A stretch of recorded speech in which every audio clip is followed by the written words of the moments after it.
grab me a beer and grab him a coke. We about to sit for an hour, bullshit and tell jokes. And please don't mix it up, cause he done sobered up. Brandon T Comedy on your social media feeds. And Brandon Taz if it's your ex drinking buddy. Brandon Taz if it's your ex drinking buddy. Brandon Taz if it's your ex drinking buddy. Brandon Taz if it's your ex drinking buddy. What's going on, everybody? Welcome into another edition of Brennan Tassif is your ex-drinking buddy. I'm your host, Brennan Tassif. If you are new to the show, quick rundown of the show.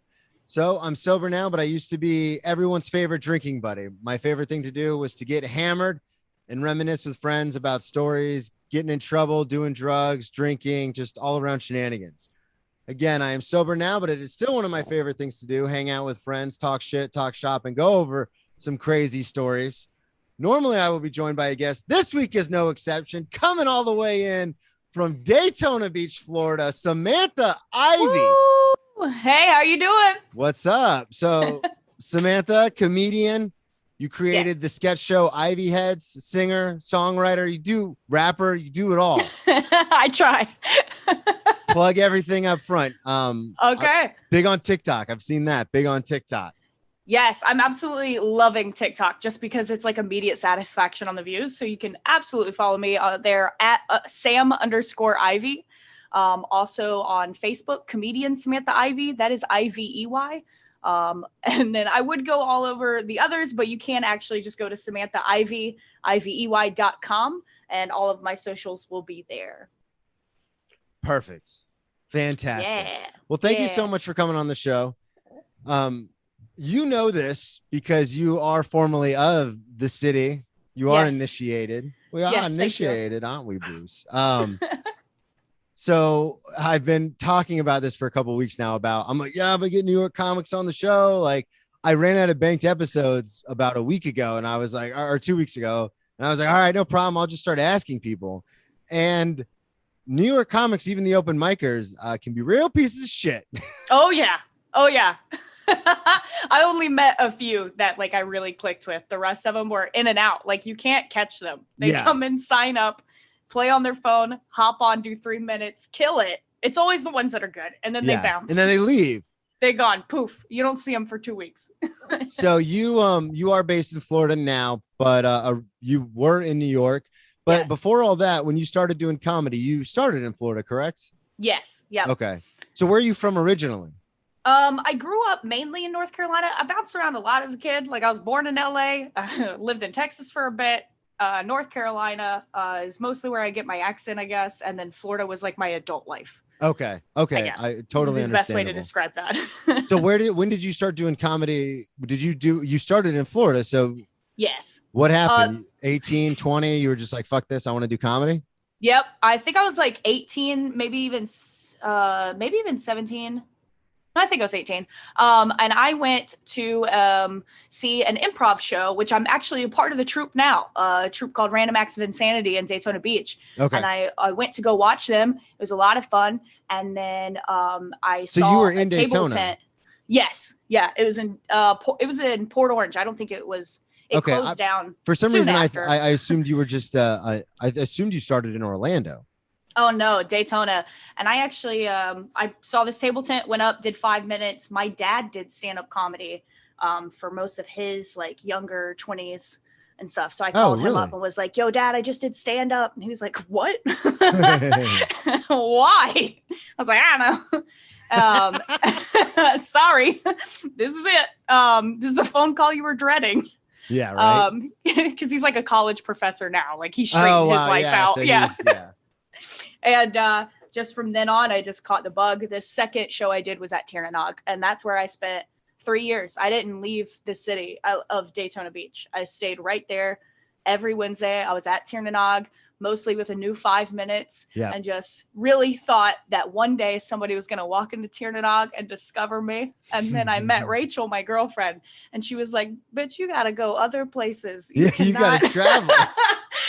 I was like, what? And that's when I started hitting Orlando and stuff. But it worked out because by the time I went to these other places, they were like, wow, where have you been? I was like, Tiernanog. Yeah. For 3 years. It's almost like a fucking jail sentence.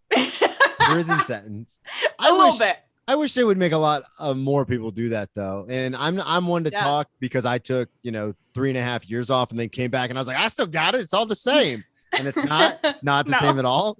But it doesn't matter where you are, be it Tiernanog in Daytona or the Improv in Orlando or in New York City at an open mic it's like they're legit comedy clubs and you go to do the open mics there. And I'm just like, oh, there is garbage everywhere.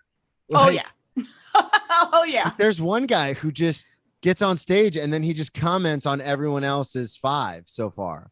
And I'm like, like, what do you do? Like, what exactly? Like, and it's like funny, like he'll make you laugh about it, but I'm just like, so you're just here to meet people, which is cool. It's fine. But it's like, I'm like you where I'm going to stay till the end. But now I feel like I'm just sitting here for to get roasted. It's like, what are we doing?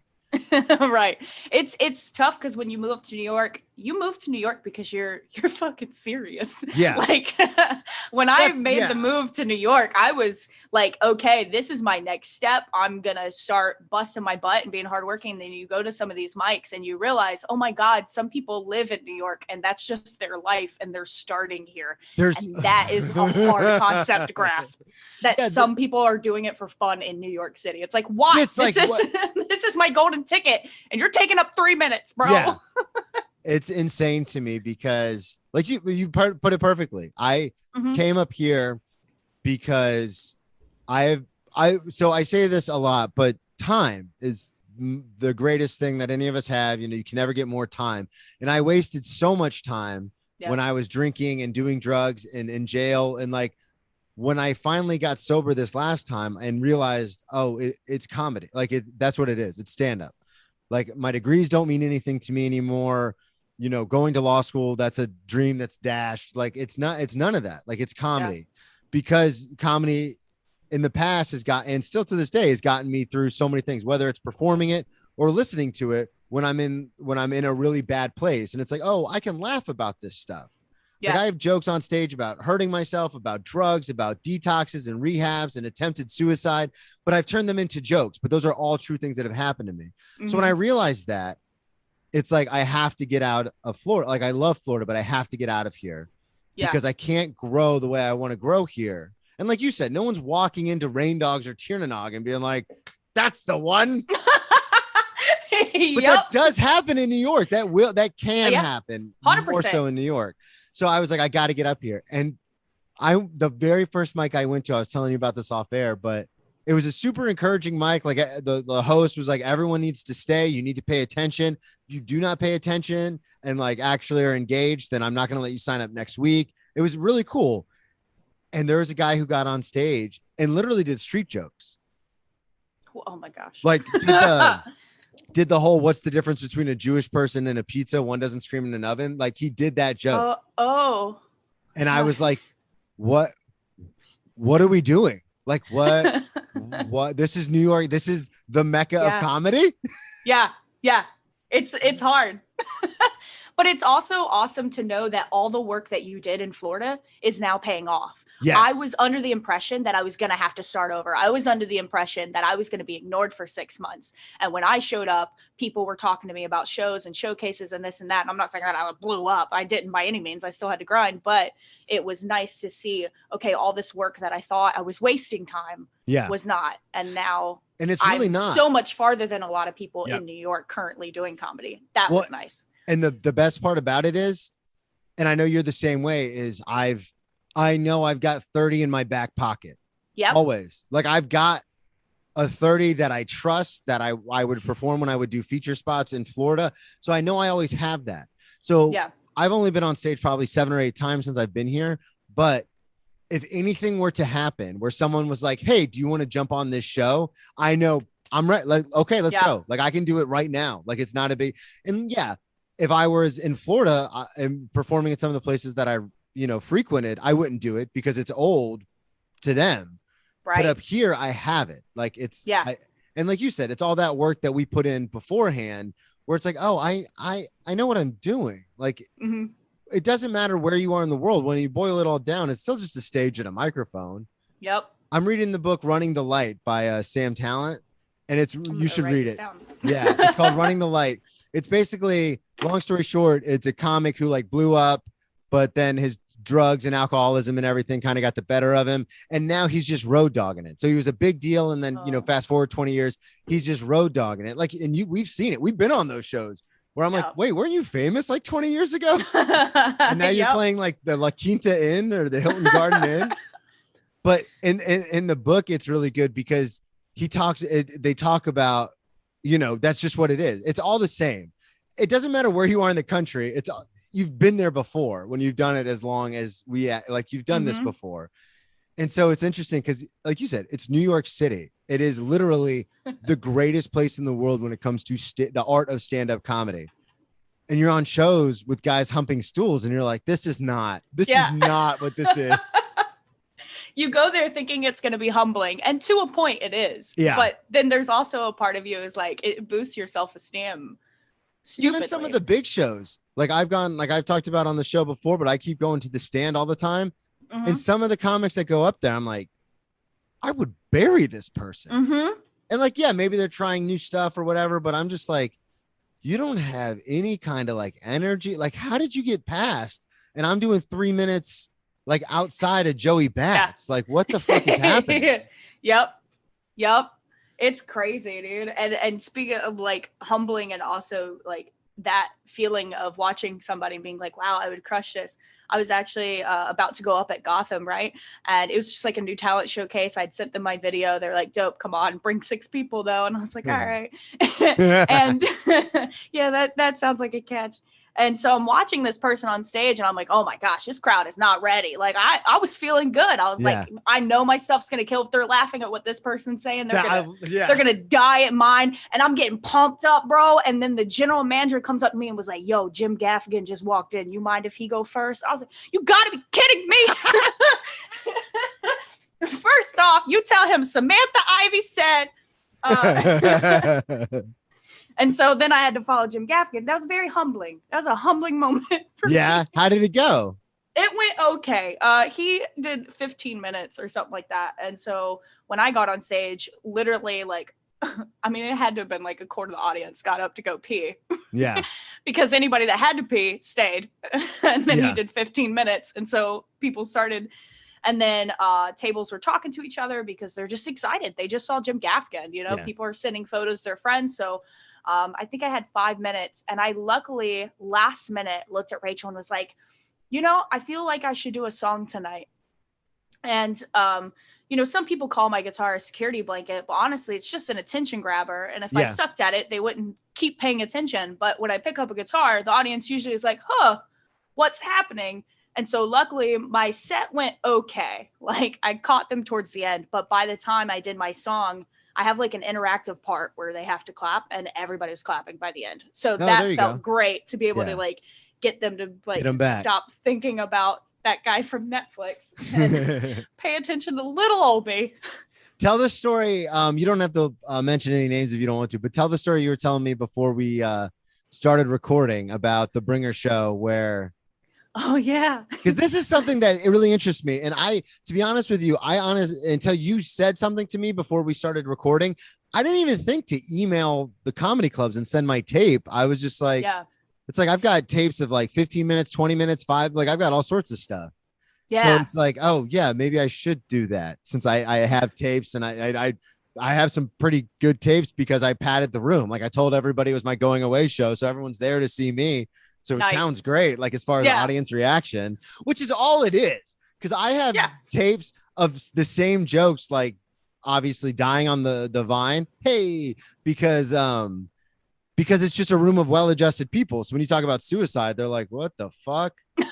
And then I have, you know what I mean, though? And then I have the same jokes in a room of people coming to see me because I'm like leaving on my Farewell to Florida tour, and it's destroying. So it's like, oh, if I have it with a good backdrop, then I can just send that. So thank you for that advice. But tell the story you were telling me, because that to me is New York in a nutshell. Yeah. So I had a show where I had to bring 6 people. I'll say it was Comic Strip Live. And I'll say it. It's fine. And it's a good story. I go in and I'm not as outgoing to new people. Like I'm good if I'm in a comfortable environment, but when it comes to like bookers and stuff, like I try to be as like somber and like not like, hey, so I tell jokes, you know. Same way. If I don't know you, I'll sit in the corner by myself and not say anything.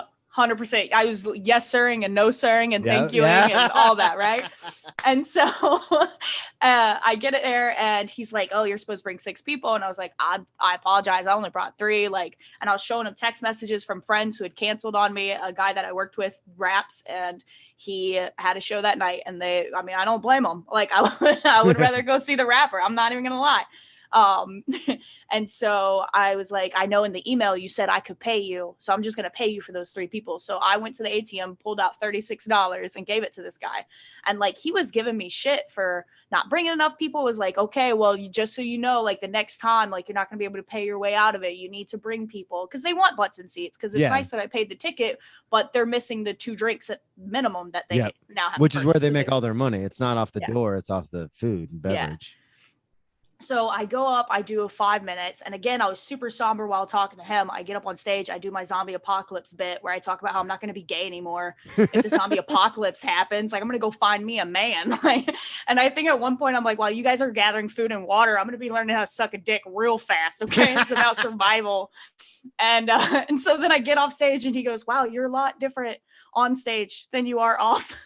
And he was like, so, anyway, do you want to audition to be a club comic? That way you don't have to bring people anymore. Like I did that well that he ended up just offering me an audition, which was really cool. But it was like, oh gosh, you gave me shit for like 30 minutes before I got up on this stage. Yeah. Well, and that's the thing is I have people that I work with who constantly, and this happened a lot more in Florida because I was there for a while and these people were my friends.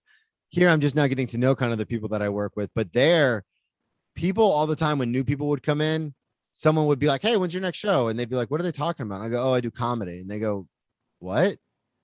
Because at work, I'm so professional and like, so, and if I don't know you, I'm not going to like, I don't really engage. So I'm just kind of like, yeah, I do comedy. And they're like, what?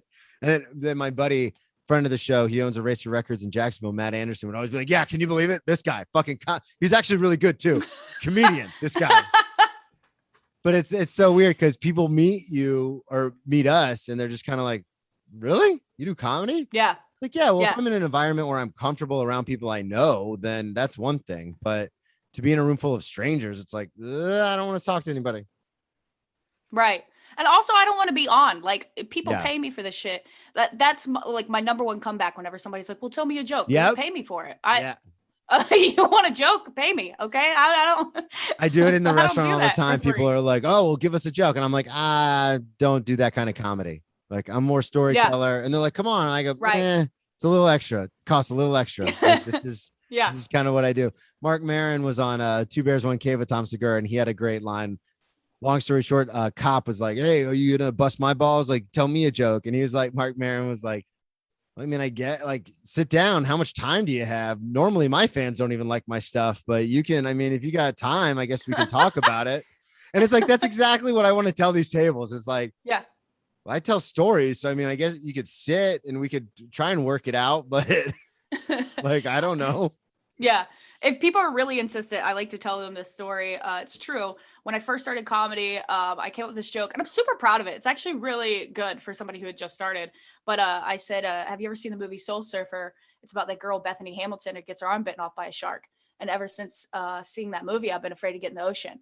Not because of sharks, but because her arm's floating around there somewhere. And I don't want to be the one that gets. And one of the ladies at my table goes, my kid lost her arm. And I was like, I'll get you another server then. I don't. I'm out. You asked for a joke, bro. I don't. Oh my God! I didn't take a survey. One time, I had a party, and this is at the nicer restaurant that I worked at. There was a big private party in the back, like 30 or 40 people. A dude from Atlanta, I think he was in music, came in Louis Vuitton vest, leather vest, no shirt, no nothing else, and then Louis Vuitton leather pants.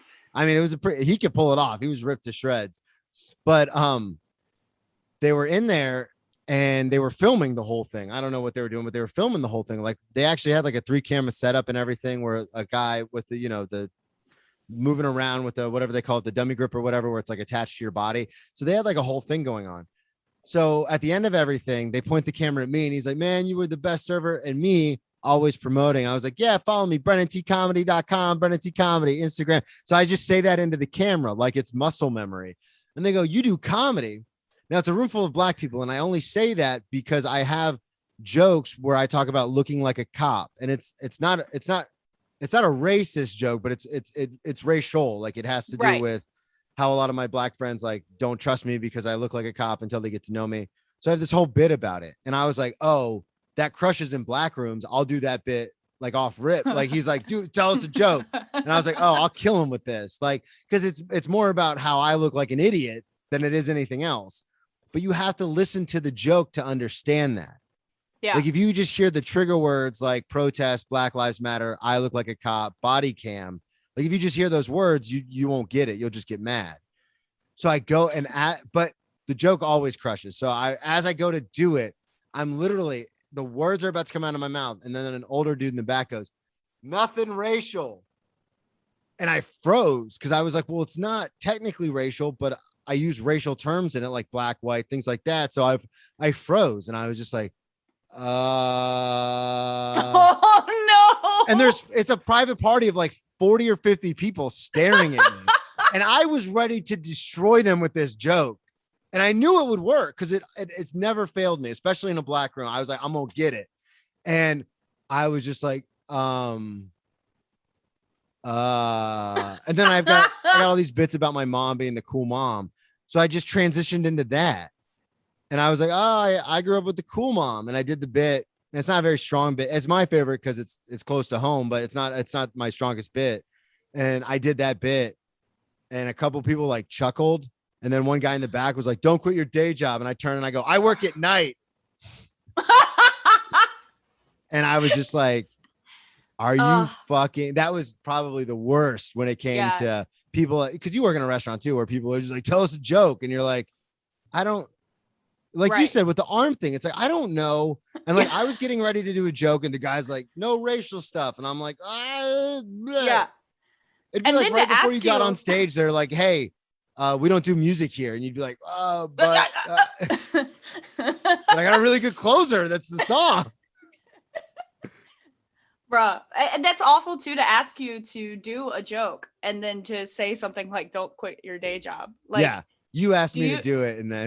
And not only that, but like what they don't understand is it's not writing jokes. Like comedy is so much more intricate the deeper you get into it. Yeah. Like it's about where you're sitting as an audience. It's how you're sitting. It's how you're feeling. It's the host. Did they warm you up? Like putting you in a random situation with a party.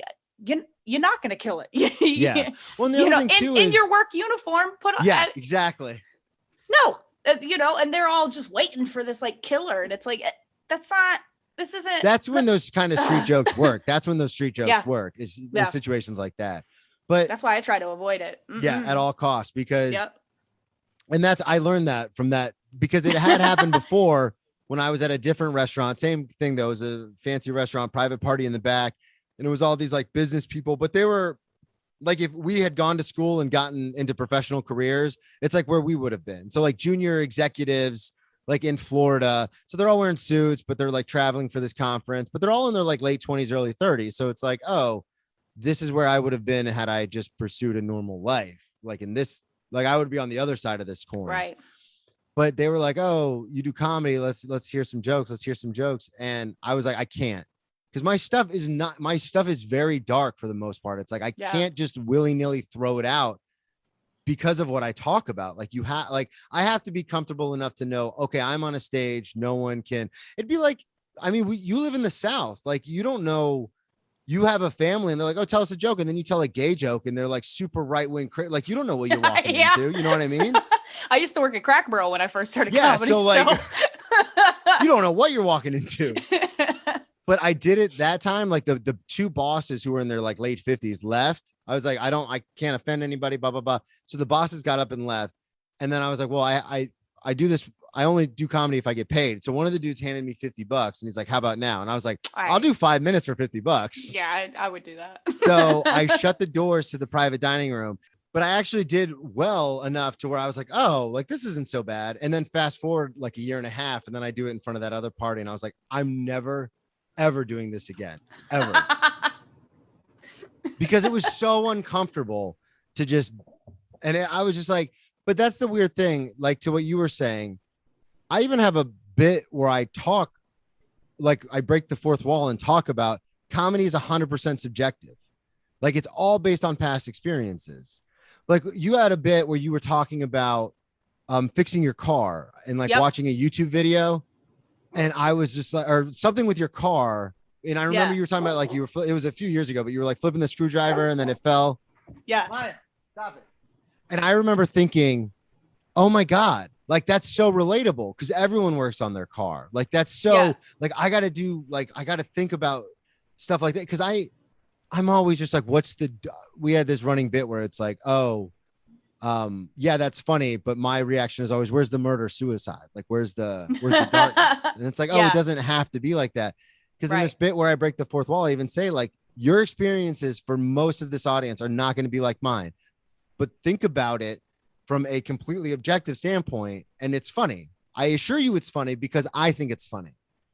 Yeah. And it's so hard to get people to understand that. Because if you're in a well-adjusted room and you start talking about, I mean, I'm sure this happens to you. If you're in a certain room and you hit a certain topic, it's like, oh no, that's not where we're going. Yep. I remember one time I did a show, and this was back in like 2014, 2015. So it wasn't like it is now. Cause I really did struggle a lot with being gay, and like, Vince Taylor actually pulled me aside after a show once, and he was like, listen, I don't want to be the one to tell you this is going to sound terrible. He's like, but just trust me on it. You need to find something that's so relatable to get them on your side first. Yep. And then hit them with the gay. They need to love you before you tell them. Yeah. And that car set is the one I always go to because it's so just mundane and like, it's funny, but it's simple and it gets them on my side. And then after that, I can talk about whatever I want. But that was one of the best pieces of advice. And he also said, if you send out something like I do a bit about The Walking Dead, and I always ask like, who here watched The Walking Dead, just to kind of get the crowd, you know? And if I don't get a response, I go, cool, okay, we'll do something else. Because he said, like, throw one line out there, and then if they're not feeling it, move on. And that was a hard one for me to learn. It's funny you say that. So I've had people come up to me after shows who have brought other friends. So I had Emily Ray, who's been on this podcast. She brought her wife at the time to a show. And Emily knew me from First Watch. So, like, we were close. Like, we were good friends. She came to comedy all the time. She, like, wanted to get into it. Now she's doing it where she lives upstate in New York. But she brought, like I said, her wife at the time to the show. And after the show, Emily was like, that was so good. You killed it. And her wife was like, I didn't get it. And I was like, well, what do you mean? She goes, well, you just seem super intense and angry, like at everything. And I was like, yeah, but it's funny because if you know me, you know I'm a big soft teddy bear. That's why it's funny. And then she said, probably just like what you were talking about with Vince, the best thing that I've ever learned the hard way in comedy was, she goes, yeah, but I don't know you. Yeah. And I was like, oh yeah. Yeah. When I'm in a room and it's filled with strangers, I have to. So I started writing more about like the mom stuff, because everyone can relate. Everyone knows a cool mom, or everyone's seen Mean Girls where there's the cool mom. And like, I even say that in the thing. I go, we've all seen Mean Girls, and it always gets a laugh. Or like I've been doing a lot more stuff about the gym, and I can't stand comics who talk about the gym. Only like in my, like I go so much, and it's like, because I'm sober, it's like my one place I go to get away. It's like, it's not, I don't find anything that happens like funny, because I don't go ironically. Like I go to avoid drinking. So it's like, but I've written a few things that are relatable about that, because it's like, oh yeah, I have to show them I'm a big softie and a big like, haha, we're having fun, before I get into the dark stuff, or else it just turns into a fucking TED talk about suicide. And it's like, nobody wants to listen to that. Right. Right. You definitely have to get them on your side first, and then hit them. Well, speaking of getting them on your side. Yes. I wanted to, I'm going to jump around. So you sent me a list. I did want to talk about the sister thing first. So this is someone you think you could be comfortable with. Yeah. Your sister. Tell that story. Is she older or younger? She is older. Okay. She's older. She was 18 when I was born. So she's always been like a second parent figure. Yeah. And when coronavirus hit and I was up in New York, I called her up and I was like, hey, because, when it first started, they were like, we just have to quarantine for 2 weeks. Yeah, I remember So I was like, So I was like, hey, you know what? Let me come down to Florida, spend some time with family. That way I'm not cooped up in this 600 square foot apartment. And 600. Lucky you. Lucky duck. Thank you. Where were you? I was in the Bronx, so it's right near the Fordham area. Yeah. Hey, I'll take 525 on 53rd and 2nd, baby. It's beautiful. That is so beautiful. Yeah, when we come back up, we're going to Manhattan for sure. Yeah. Everyone's like, it's so expensive. I go, I'm in the fucking middle of the greatest city in the world. Fuck off. Yeah. Not only that, but you don't have car. You don't have a car. You don't have a car payment. You don't have car insurance. No, my bills did not change. I was paying a $400 car payment when I lived in Orlando before I moved to New York. Yeah, so I was paying $700 with my car insurance and my car payment because my DUIs and stuff. So I was paying $700 a month, and then I canceled all of it. And I was like, oh, my rent only went up $200, and then I canceled all that other stuff. So it's like, oh, I'm actually up $500. Yeah. And you make more because you're a server, correct? Yeah. Yeah, you make more. I don't even have to ask. I know. Yeah. Oh yeah. I was never as rich as I was living in New York. Yeah, and then I'm actually getting offers from other restaurants because Savannah's a manager at a steakhouse, and her big bosses who run like the whole East Coast are like, well, tell him if he doesn't like that, if he doesn't like where he's at, he can come. We have much busier stores. He can come work for, because they have no servers because unemployment runs till September. So I'm like, geez, I've got all sorts of options up here. Yep. It's awesome. You were saying you think 2 weeks, we're going to go to Florida. Yeah. And my sister, she lives on a bunch of land. So it sounds awful that she put me in a shed. Okay. But just go with it. All right. It was nice. It was air conditioned. It was supposed to only be for 2 weeks. So we're in this shed. It's next to her. She's a dog trainer. She has a dog training facility. That facility has a bathroom. So we would like sleep in the shed, and it had like power out. I had power. Like, sounds awful. Are you with Rachel? You and Rachel are both in the shed? Yes. Okay. in the she shed, as we eventually called it. And being in Florida, you immediately decide to pick up a White Claw or 12. And and I did that. And I have this habit. It happens if I chug a lot of alcohol before I go to sleep. I want to say it's sleepwalking because I remember everything. So I don't think it's blackout. I think I legit go to sleep and then I sleepwalk and I try to pee. And most of the times I end up in a closet and Rachel catches me because thankfully she's a light sleeper. Yeah. But in this she shed, the bathroom was not in where we slept. So I was like, I gotta go to the bathroom. And I don't remember this. Evidently I woke up and was like, I'm out of the bathroom. And Rachel was like, Sam, you don't have pants on. I was like, I'm fine. And I like headed outside in deep, dark DeLand woods. Oh God. And walked to her training facility. Pants. Yeah. And the best part about it is my sister has a security camera in her dog training facility. My sister is a very nice lady. So it was never brought up to me that I walked through her facility with no pants on. But I know for a fact they also get alerts on that camera. So she 100% saw it. She's just very nice. Oh God. So what ended up happening? Where did you go pee? I did pee properly. I think I was just confused. I don't know. Well, but I peed and everything. I did good. I did good. I talked about it before, but it's like, how many times do you have to wake up out of a blackout and pee on a nightstand until you realize you have a drinking problem? And I always am like, for me, it was 5. It was 5 times. And then I was like, maybe I should stop doing this because you think it's the urinal. I don't know what happens, but it's the same kind of thing where it's like, I get up and I'm like, I have to pee. And then I would just always end up peeing either in my closet, like you said, or on my nightstand or something like that. And you're just like, huh? I'm so lucky. I only have actually peed on one terrible thing. And all the other times that I tried to pee, Rachel has caught me. So that's what was the one terrible thing? I peed on a hotel chair once. Okay. I thought that's where you're going with that. Yeah. That was the 13 Dos Equis that I had.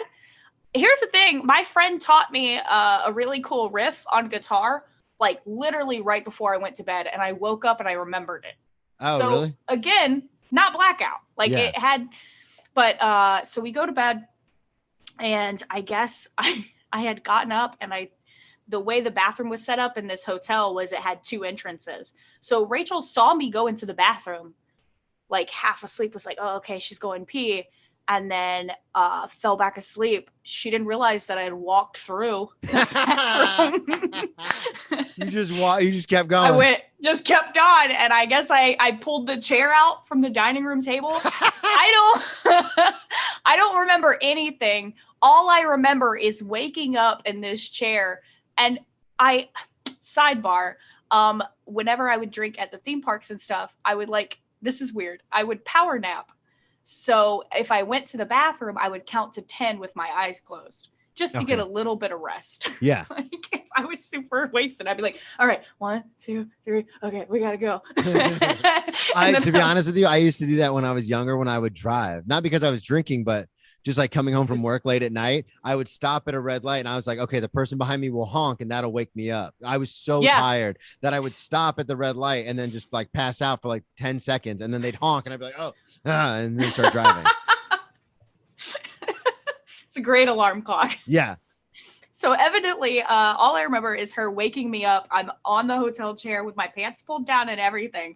And evidently, when she woke me up, I went 7, 8, 9.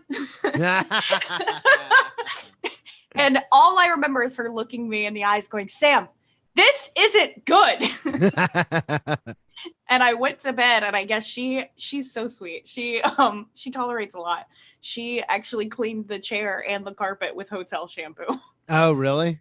Yeah. And then so you guys stayed didn't get charged for it? Nope. She did a really good job and went home with me. And geez, everyone listening, go definitely check out Samantha's TikTok, because that's how I've gotten to know Rachel over the last 6 months or so. It's because she is a mainstay in your TikToks. Oh yeah. I love it because a lot of the times when we're filming TikToks, it's like after work and I'm really tired. Like I've already taken a shower. And so like half the time I'm in pajamas at like 5 o'clock in the afternoon. Yeah. Oh, that's First Watch Life, baby. And so it's really nice to look at her and be like, hey, I'm going to ask you this question. I'm not wearing a bra. You ready? Okay. So it's nice to be able to continue to film TikToks and I don't even have to get dressed for it. Cause she's just like, yeah, let's do it. Sounds great. And does she really genuinely love the cats as much as she seems to in those TikToks? Yes. Yeah. It's so I work at First Watch, but because of coronavirus and she's going to school full time right now for marketing, fingers crossed she uses it on me. But so she's at home all the time. So she takes care of the cats. And yeah, I mean, she's rigorous about their feeding routines. They all need something different. I don't understand. The one where you were like, you're fat. And she's like, what are you doing? Oh, she gets so mad because I love to pick on Primrose. That's her favorite cat. Yeah. How many cats do you guys have in total? 4. Okay. Yeah, I just know Ray because we have I both have an affinity for Star Wars. Oh, that was Rachel wanted Ray and I did not want another cat. And I saw a picture of him and I have a soft spot for tabby cats and he has stripes. So I was like, we'll take him. But we thought he was a girl, which is why I named him Ray. And then we took him to the vet once and they were like, this is a boy. And I was like, well, Ray works. All right. Yeah. The same thing happened to me with my ex. We got a dog and the Humane Society where we got the dog was like, oh, it's like in the paperwork, it said female. And I was like, oh, because I was real big on that movie, I Am Legend. So I was like, oh, we'll call the dog Sam, like after Samantha, like in I Am Legend, because he calls the dog Sam the whole movie. And then when the dog dies, he goes Samantha, and everyone's like, oh, it's a girl dog. So I was like, oh, that's classic. So I was like, we'll name the dog Sammy. And then they were like, oh, it's a boy. And I was like, Sam, going with Sam then, I guess. It works. Samuel. Yeah, we'll just switch it up to Samuel. There we go. So I kind of want to touch on a couple other things. So we were talking about this before, but you were saying you've really cut back on your drinking since obviously some of these escapades that we're talking about. Yeah. Actually me walking outside trying to pee at my sister's house was one of those where I was like, all right, this is getting out of control. So like I tried to slow down and it never worked. Like if I had alcohol, then I was going to drink it. And once I start, I don't stop. And, before the pandemic, it was I don't mean to interrupt you, but it's just, it's so interesting because obviously I'm like that, but way worse. But it's interesting to me that personality kind of defect, as it were, is the only reason we're surviving in stand-up. Because it's like, no, I need, you know what I mean? It's like, no, I don't care how much pain comes with this. I'm going to keep doing it. I love this. I'm going to keep doing it. And when we talk about booze, everyone's like, you're an addict. You need help. You need meetings. But then when we talk about stand-up, everyone's like, that's perseverance. There you go. That's it's passion. Like, yeah. Good for you.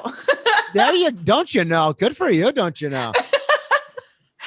So what are you? But being in the restaurant industry, we're all alcoholics. Oh, yeah. I mean, if you're a server and your other server comes in hungover, what do? You help them out. Yeah. Because they had a rough night. Sneak a couple shots from the bar. Hair of the dog. Yeah. Let's go. Yeah, you help them. Like it's not an abnormal thing to be hungover at work. It's not crazy to go out and get trashed after work. And then same thing with comedy. Yeah, exactly. They pay you in drink tickets. And so I'm living this life where I'm everywhere I look, people are doing what I'm doing. So the fact that I bring home a 12-pack of Bud Light Lime, I hate to admit that was my, and I'm crushing that Bud Light Lime. I mean, I was having that like 5-6 times a week. Fuck yeah. I mean, the full 12-pack, passing out, getting back up and, heading back out to work. And then I moved to New York. It got a little bit better, but when coronavirus hit, my those things went away, stand up and serving. And so here I am sitting in nothingness, still drinking excessively. So I'm like, oh, I can't blame this on anything. Yeah, it doesn't seem so normal anymore now, does it? Yeah. I'm like, oh, this is a problem. And now I'm drinking earlier. It's not a nighttime thing where my girlfriend's sleeping and doesn't see the problem. Yeah. She's seeing it now.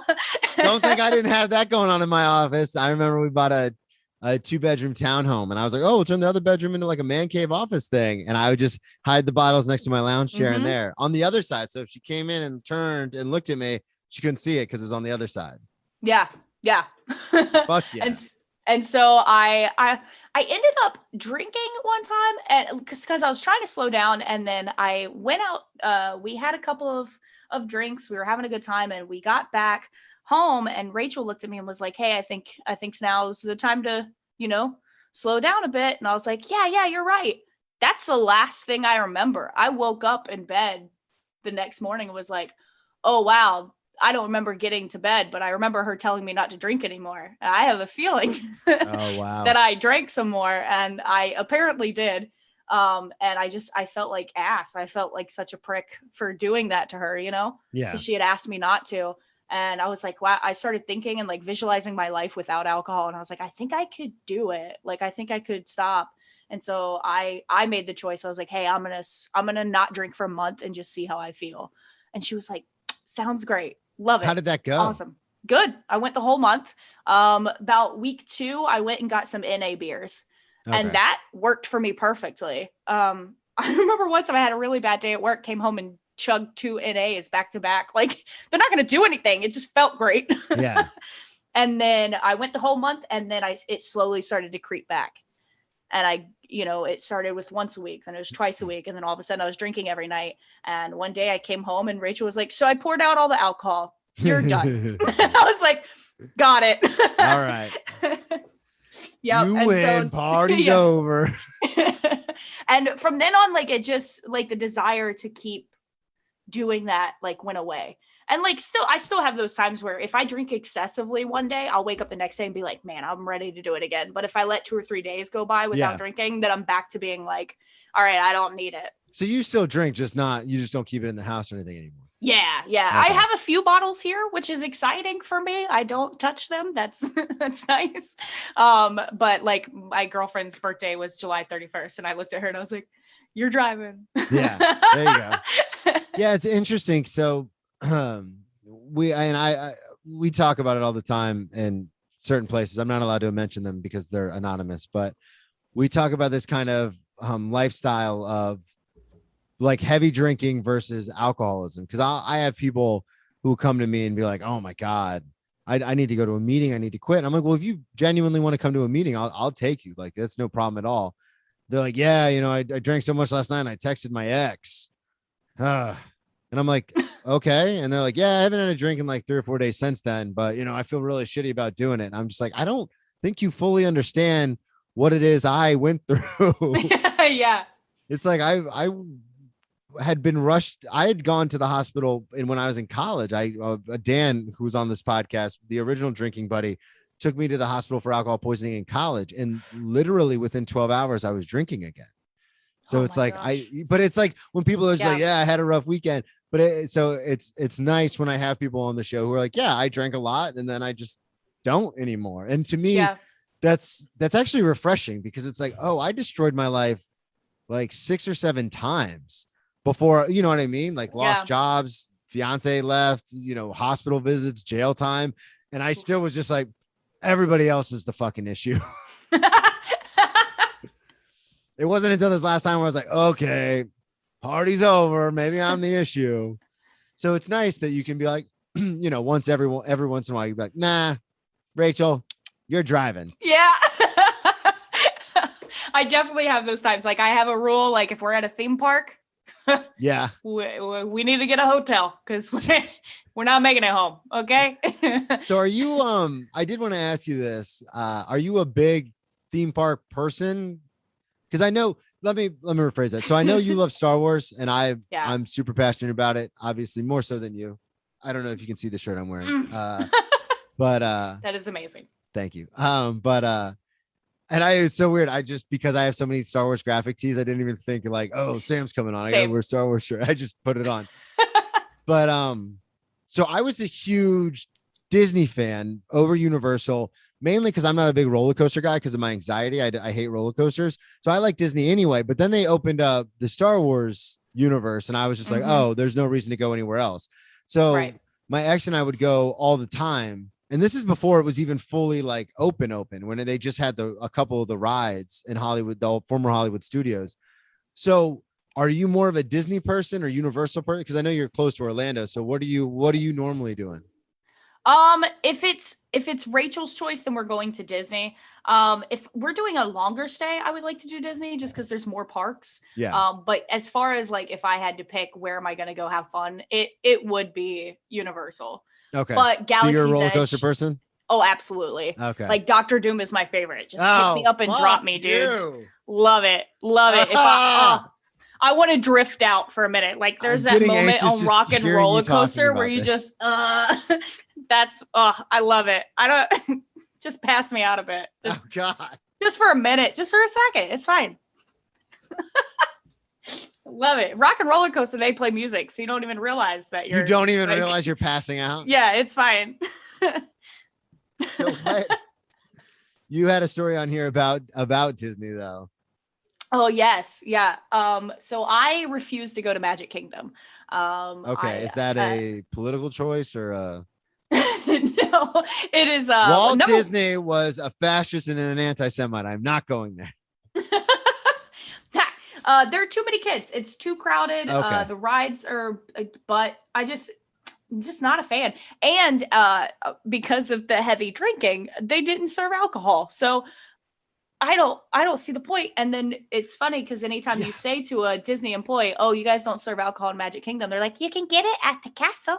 Yeah. I'm like, yeah, with a reservation. And then you get 2 drinks, barely a buzz. You're down $32 and you're back in the sun sobering Epcot, up. for the longest time, Epcot was the only place that served alcohol as far as the parks.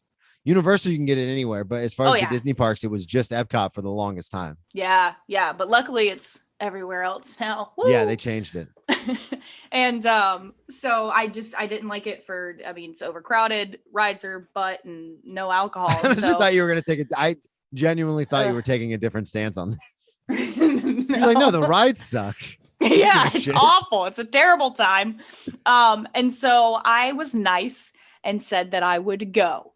Well, we end up going. Something happened with a friend. It's kind of tragic. It's her business. But so it turns out you can't cry at Disney. So she gets a phone call. It's not good. She cries. They shuffle us into a room. They give us Oh, wait, hang on. Whoa. That's a legit thing? Yeah, like you can't cry. Can't cry? You can't cry at Disney. If you're I thought you meant like someone came up was like, oh my God, is everything okay? But they literally won't let you be crying out in public. Yeah, they're like, oh ma'am, come with me. Oh, what's going on? Let's go talk over here. Yeah. Holy shit. They put us in a separate room. That's bananas. Shuffled us. Yeah, dude, they shuffled us out, bro. It was no good crying though. At Disney. There's at Disney, it's like $6 for a bottle of water. So we got like $18 worth of water. Yeah, hell yeah. Because they gave it to us for free. And I'm already like, I don't want to be there. But they were like, we have 3 fast passes because that's all you can book for the day. They're like, Sam, we're going to go to Magic Kingdom. We're going to ride 3 rides. And then we're going to get out of here. I was that's like, what Rachel was saying to you? Yeah. Yeah. Okay. So I was like, dope, let's do it. And then I think we were going to Hollywood Studios or something next. Yeah. I was like, awesome. Cool. Right. So I'm like, in and out, we're doing this. Well, we end up getting into the cry room. They come in and they go, hey, ladies, so we scanned your magic bands and we saw that you had fast passes and you've now missed all of your fast passes. So we went ahead and rescheduled them. Thanks a lot, Rachel. Yeah, this is where it gets bad. They go, and to sprinkle a little extra fairy dust on your vacation, here's 3 more. So I'm stuck in this fucking park, okay, for 6 rides. I'm so mad. We went on Thunder Mountain. I was reading on my iPhone, riding the ride. I should piss off all day, dude. I'm so mad. A little extra fairy dust. God. Fairy dust. Oh, you sick. And so I looked at Rachel and I was like, I need to be out of this park by the time I finish this book. All right. Because if I finish it and then I don't have anything to do. And I finished it and they were still shopping. So I'm angry. So was Rachel excited? I mean, obviously she had a tragic thing happen, but when they came in and they were like, hey, extra fast passes. They were so happy. Oh, they were okay. Oh yeah, they were ecstatic. They were having the time of their lives. We still have a photo of me like stank face and both of them are just hands up on the roller coaster, having the time of their life. That's hilarious. And so we end up going to a bar at like the boardwalk. And one of the servers there we knew because we go to the theme parks all the time. And so she snuck me a little extra.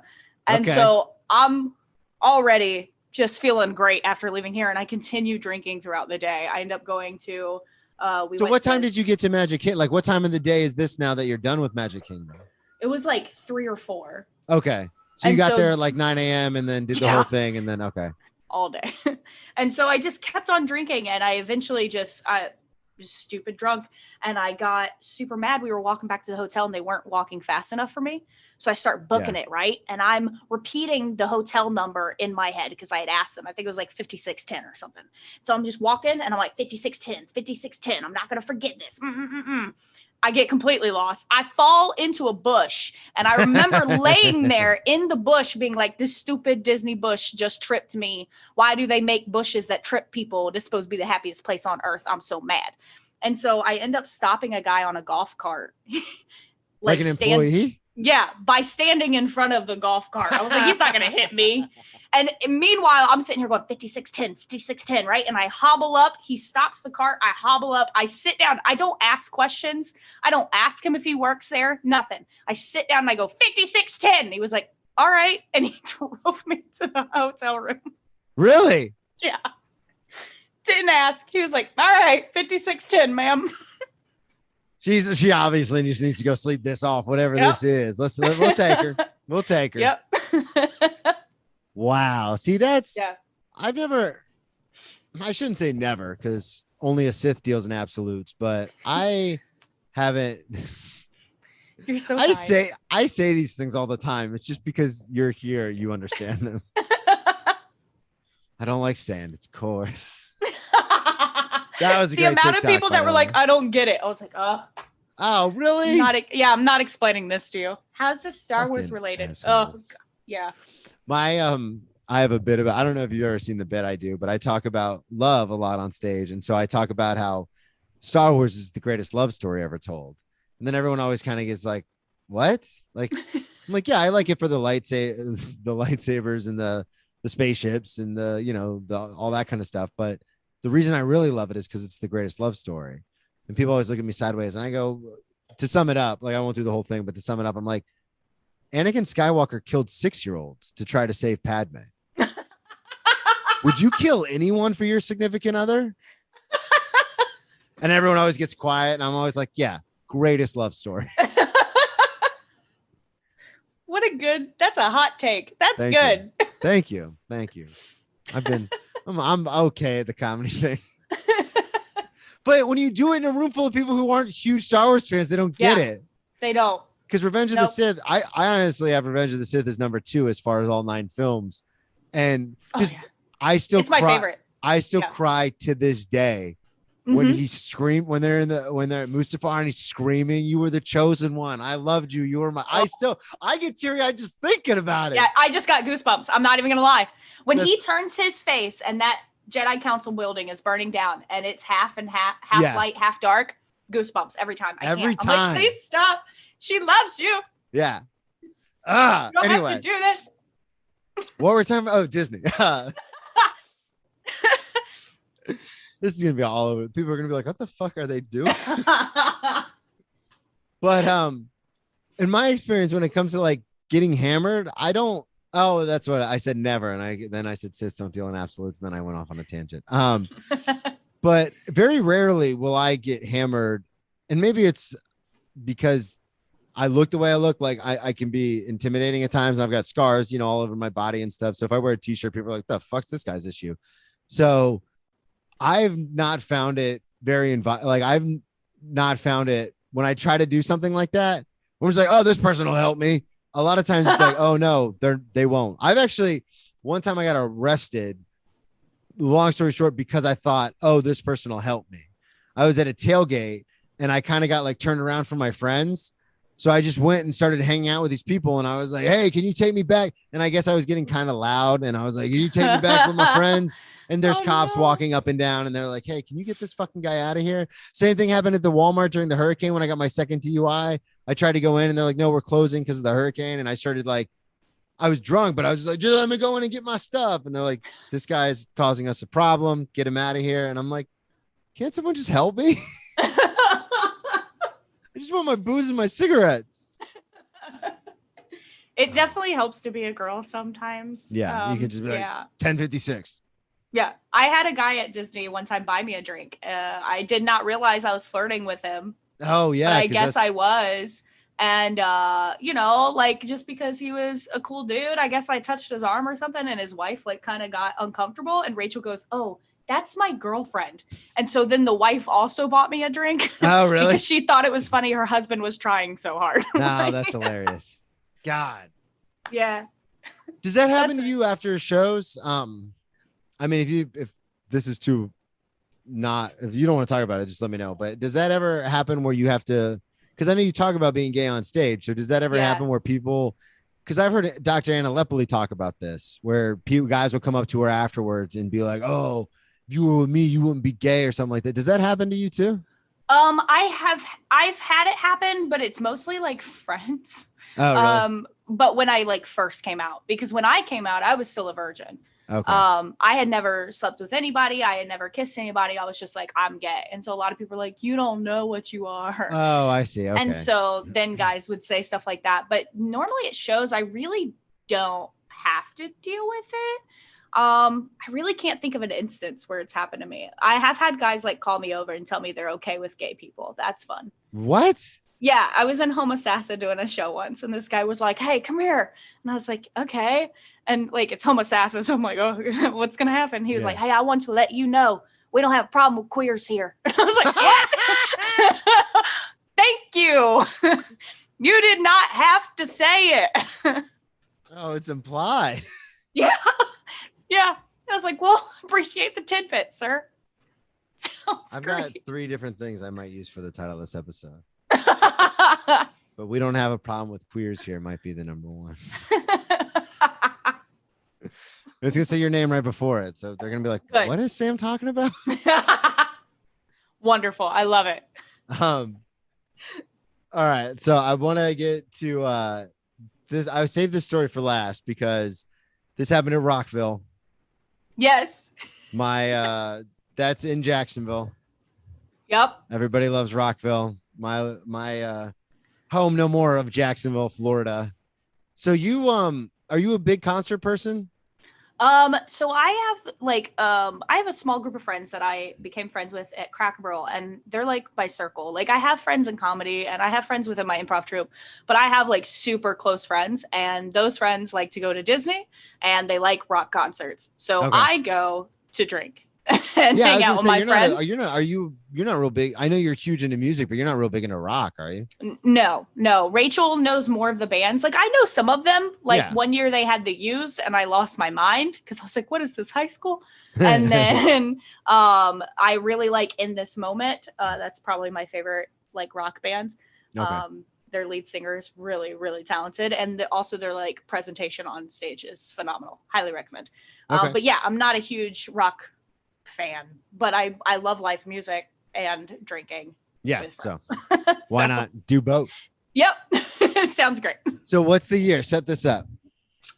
This had to be like 3 or 4 years back in Jacksonville. And I have this problem where I can throw up and keep going. Yeah, fuck yeah. Puke and rally. Bruh. My older sister taught that to me. No, I'm being dead serious. Yeah? Yeah, because I used to just sit with my stomach ache. So I have such bad anxiety that I could throw up at the drop of a hat. But when I used to drink, I would try, like when I was younger, I used to try so hard not to throw up. Yeah. Because I was like, oh, it's gonna ruin the night. And then I think I must have been like 22 or 23, and I was at my sister's. She was just on the show, Emily, and we talked about. I think it was the story we talked about going to her house to party, and she was like, why don't you just throw up, get it out of your system, and like just rebound. And I go, oh, because once you throw up, it ruins the night. She goes, says who? And I was like, yeah. Oh yeah, it says nobody. Like it's totally up to me what happens. Right. So I started doing that when I was like 22, 23, like puke and rally. Yeah. And I'll make myself sometimes because I'm like, oh gosh, like it's gurgly. I gotta go. I'd rather just throw up, get it over with, than sit with the stomach ache for an hour. Yeah, absolutely. And so I, it was normal for me, and Rachel knew this. Like I could throw up and keep drinking. Savannah but my knows friends, it too, even to this day, because my anxiety is so bad. Even to this day, I'll just be like, I don't feel good, and I'll just go throw up. And Savannah's like, ugh, Brennan being Brennan. And so my friends didn't know. Well, they did not know this about me. And so we had eaten these like tater tots. And I was super hungry because, of course, when you drink, there comes a time where you're just like, food. Yeah, dude. And so I just start downing these tater tots, just whatever. And later on, I'm puking, and my friends were like, oh my God, Sam, are you okay? And Rachel's back there being like, she's fine. She does this. It's whatever. And my friend, I don't know why she would, maybe because she was also drinking, but she walks over and inspects. Oh, that's disgusting. And she points and goes, Sam, what the fuck? That's a whole tot. I was hungry. I was like, I didn't chew. It was not digested. It just in and out. Wow. Like, yeah. Like a goldfish. I was like, that's talent. Yep. That is talent. So that's now a thing that we all say every once in a while. We'll be like, that's a whole tot. That's a whole for no reason. There we go. Yep. Found it. After all those other titles, that's a whole tot. That's a whole tot. I got to write that down so I don't forget. Oh man. Well, this was a blast. I'm so glad you came on.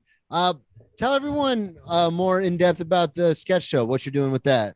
Oh yeah. So like you were saying that we did some media stuff with Zach Bennett, and that's a lot of our performance past. So quarantine live stream was a thing, and we did videos for that. And then when quarantine live stream ended, I was like, oh no, what do I do now? And so I started making videos, and it's weird because before the pandemic, I only did improv and stand up. And when the pandemic happened and those two things were taken away from me, my brain was like, we write sketches now. And I was like, no, we don't. Like we've never done this. It was like, no, we do now. And so now I write sketches. So it usually consists of like a couple of sketches, a song, and then I like to throw in something of like Rachel and I, whether it be like a game show kind of thing or whatever. And, we're doing it once a week, weren't fun. You at one point? Yeah. That's and then and then I got a job, and I was like, all right, we're going to do this every 2 weeks, because they were originally 10-minute episodes every week. Then it went down to every 2 weeks doing a 15-minute episode.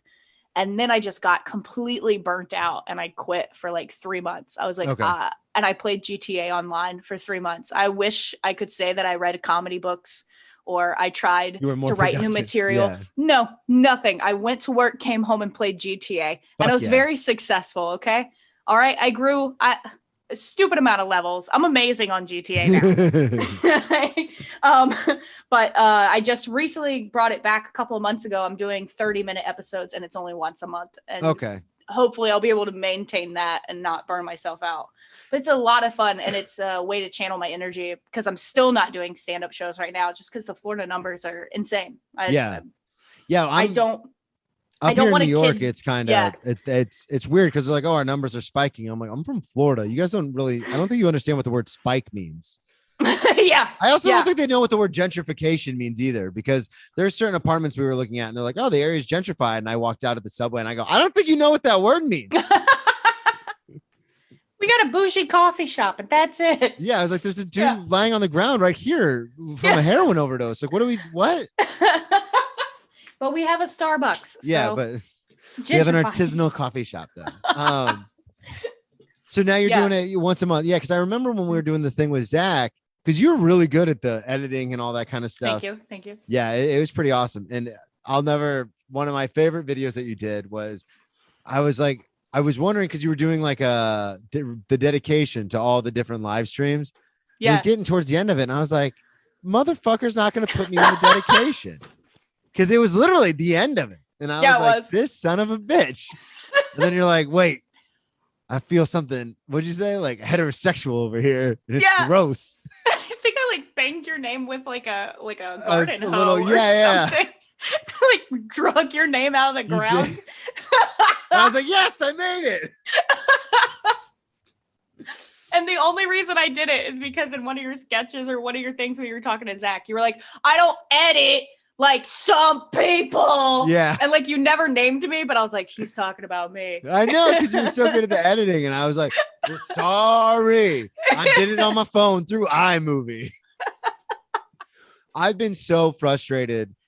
So I benefited personally through the pandemic just because I started the podcast and I joined a podcast network for my sports show. And the podcast is cool because it's tangible. So it's one of those things where if I meet another comic, I can always say, hey, do you want to do my podcast? It's not like, hey, do you want to do my show? It's this day, clear your schedule. It takes, you're going to waste an entire night for 5 minutes. Like, it's not any of that. It's just, hey, do you have an hour? We'll come and shoot the shit. And comics we love talking about ourselves. So it's like, most of the time I've only ever had one or two people say no. I've had a few like real big name comics not respond back to me. Because I've like just randomly messaged them. Why not? Like, just being like, I guess shoot the shot. But I've only had two actually legit be like, no, I can't, like, that's not part of my brand or whatever. But it's cool to have it. And this is only because of being on lockdown. Cause I honestly wanted to start this podcast for over a decade. Yeah. And I've told that story on the first episode, like how this whole podcast Drinking Buddies came to be. And then now it's X Drinking Buddies, but it was being in the, like you were saying, being in the lockdown and like not having anything to do. And your brain was like, oh, I guess we do a sketch show now. And my brain was like, I like to talk. Like, I guess we're going to start that fucking podcast now, aren't we? Yeah. And I was like, yeah, I guess. I mean, sure. Why not? It's just navigating as things come back, how to keep incorporating it, Yeah. And it's difficult too, because I know, like you said, with the sketch show, you just had to stop because you got burnt out. And for me, my biggest fear is to stop doing the podcast, even if it's for a week, because the one thing I always hear is consistency. Like, you have to be consistent with the podcast. You have to. And so that's why, like, 2 weeks ago, I put out a solo show, and it was just me telling random stories about like proposing drunk and like stealing a car and all this kind of stuff. But it's just like, I mean, if that's what I got to do to put out an episode, that's what I have to do. Because, and I'm sure you noticed this, but when you stop doing the sketch show and then you bring it back, it's like the whole audience you built is just gone. And it's like, they were gone. It's like, I got to start all over again now. Yeah. I had a few dedicated viewers that showed up. But what was also funny is the minute I stopped, people that I worked with who had never liked a video, who had never commented on a video, was like, you stopped doing the sketch show? And then, people like on Facebook would randomly message me that I haven't talked to in years that are like, oh, I noticed you haven't been putting up videos. And I'm like, why wouldn't you comment? Yeah. Or like? That would have kept me going. But I literally felt like I was doing this for no reason. And stressing myself out for nobody. And so I shut it down. You guys are watching it? Like, that's the one really good thing about Squarespace that I do. I upload the main URL through Squarespace for the podcast, or excuse me, the RSS feed through Squarespace, and it tracks your analytics. So there are times where I'll put a question out to the Patreon, or I'll say something in an episode. Like right now, I'll be like, email me at brennantassif@brennantcomedy.com, please, for the love of God, because I pay for that email and no one emails me. And this episode will come out next week. Still, I won't get a single email. And I'm just like, nobody's listening. But then, like you said, I'll luckily with Squarespace, I can check the numbers and I'm like, oh, like according to their numbers, there are thousands of people listening. And I'm like, that doesn't seem right. Right. But like you said, it's just nobody comments, nobody interacts with you. And then it's like, hey, you stopped doing the thing. And I'm like, what? We had Headphone Joe, the shadow producer of the show, on.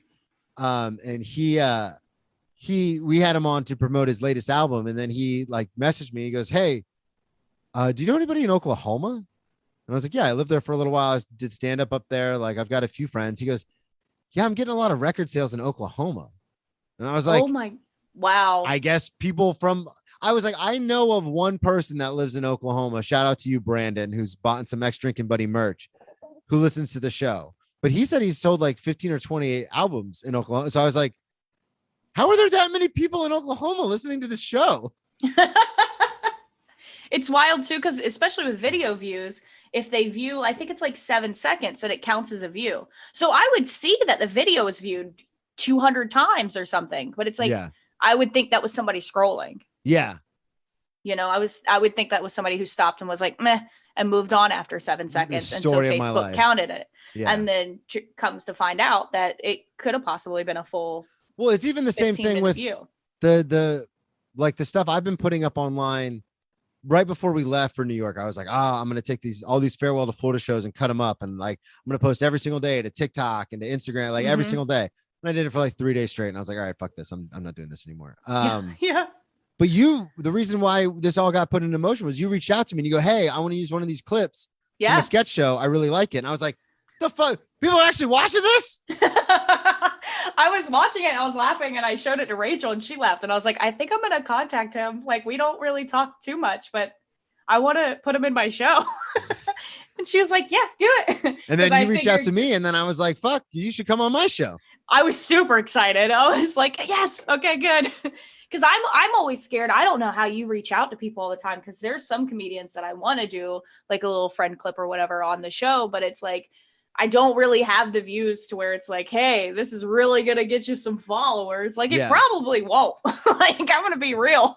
But, you know, so I have problems like reaching out to other comedians and stuff like that. It's sometimes weird, where it's like, I have the biggest problem. Yeah, I know exactly what you mean. Because my biggest problem is reaching out to people about being booked as a stand-up. Because I'm like we were talking about earlier, like I didn't even think to email anybody and be like, oh, here's my tape. Because it's like, no, I'm good at this. Like, you should know me. It's like, right. That's such delusional, fucked up thinking. Yeah. And I know it is. So nobody needs to DM me and be like, you're not even that funny. Like, I get it. It's delusional thinking, but I'm a product of, you know, playing sports and stuff where competitiveness and just that mindset of like, whoever's the best will be recognized. Yeah. And that's not how it works, especially in show business. It's about who you know and the connections you have and if people want to hang out with you. So when it comes to reaching out to people to get booked on things, I'm terrible at it. But with the podcast, it's a weird disconnect. Like, it's something separate in my brain. So I have no problem being like, hey, I've heard you've got pretty good stories. Like, come on the show. Because again, like I was saying earlier, it's a tangible thing. It's like, it's something like you could Google me and see all these different things that come up for the podcast. I can send you the numbers. Like, it's something that's there. Yeah. Plus I also play politics a little bit. And I know that comics love talking about themselves. So I'm just like, we talk about you the whole time and I don't ever hijack the show ever. Then a lot of times they're cool. That is the selling point. Yes. Yeah. I was very excited. Yeah, come on and talk about you for an hour. Why not? Right? Love it. So Samantha, plug everything one more time. Let people know where they can find you. Yes. If you go to Samantha Ivey, Ivey.com, all of my social media links will be there, but I would love for you to follow me on TikTok. That is at Sam_Ivey. Again, that's Ivey. Boom. And then watch Ivey Heads. You can just search that on YouTube. The YouTube Pretty sure machine. I'm the only Ivey Heads. So well, I'll make sure to put links to everything in the show notes. Awesome. Thank you so much for coming on. This was a lot of fun. I'm glad we got to talk New York too. Oh my gosh, me too. I miss it so much. My listeners are so over me talking about New York. I am not. Okay, I can talk about it all day. 8 or 9 shows straight. Beautiful. They unless you live there, you don't get it. You just don't get it. You don't get it. It's fine. I probably insulted your listeners. It's okay. You don't get it. It's New York. It's fine. Man. Thank you everybody so much for listening. Again, follow me on all social media at Brennan T Comedy. Check out BrennanTComedy.com. Get some merch for the show. Upcoming dates, October 7th, I'll be at Broadway Comedy Club right there on 53rd off of Broadway. Boom, baby. That's a good one. I like that one. Performing with Jill Kimmel. She asked me to be on that show. I was booking shows before I even did an open mic. What's up? Come get your boy. Thank you again, everybody, for listening. Subscribe on Patreon, patreon.com/BrennanTassif. And we'll talk to y'all next week.